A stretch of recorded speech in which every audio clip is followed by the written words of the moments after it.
வெங்காய பக்கோடா எப்படி செய்யலான்னு பார்க்கலாம். இதுக்கு 2 வெங்காயத்தை நீட்டமாக கட் பண்ணி எடுத்து வச்சுக்கோங்க. அது கூட கொஞ்சம் கருவேப்பிலை, 2 பச்சை மிளகா. ரொம்ப காரம் வேண்டாம், ஒரு மீடியம் சைஸ் காரம் இருந்தால் தான் சாப்பிட்றதுக்கு நல்லாயிருக்கும். ஒரு 1/2 ஸ்பூன் சோம்பு சேர்த்துக்கோங்க. சோம்பு சேர்த்துட்டு கொஞ்சம் பெருங்காயத்தூள் ஆட் பண்ணிக்கோங்க.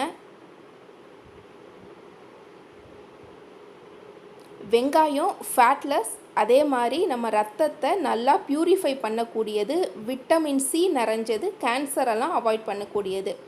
அதனால ஆனியன் நிறையா சேர்த்துக்கோங்க. இப்போ இதில் சில்லி பவுடர் ஆட் பண்ணுறோம். 1/2 ஸ்பூன் தான் போடுறோம், ஏன்னா ஏற்கனவே நம்ம பச்சை மிளகா போட்டிருக்கோம். தேவையான அளவு உப்பு சேர்த்துக்கோங்க.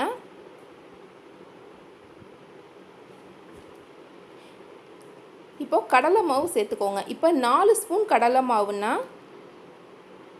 1 ஸ்பூன் அளவுக்கு அரிசி மாவு போட்டுக்கோங்க. இது தாங்க கணக்கு. அப்படின்னா தான் நல்லா ரோஸ்ட்டாக நல்லா கிறிஸ்பியாக இருக்கும். 4 ஸ்பூன் கடலை மாவு போட்டிருக்கோம். இதுக்கு 1 ஸ்பூன் அளவு அரிசி மாவு போட்டுக்கோங்க.